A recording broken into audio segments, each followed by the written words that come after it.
দিয়ে সমুদ্রে জায়গা গেলে ভালো হতো। দুই সাইডে মানে পানির ঢেউ এসে লাগতো কাছের মধ্যে। সাপান পাইছে ভিজিবল রাস্তা, দুই সাইডে পানি। লাইট কমাই দিছে মনে হয়। গাড়ি ঢোকে না তো প্রতিদিন কয় লাখ করে যেন খরচ 6 লাখ না কত 6 লাখ কি মানে 20 লাখ প্লাস গাড়ি তো নাই প্রতিদিন না গাড়ি নাই, এখানে গাড়ি ঢুকে না। তো অপচয় আমরা ডোলা যাবো না।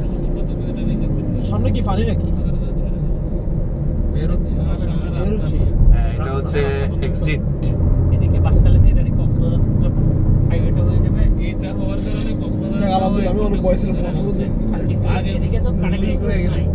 আমি মানুষ সুযোগ নিতে ভাই এসে ঠিক আছে, এটা অনেক মানে আমরা বের হয়ে সুযোগ নাই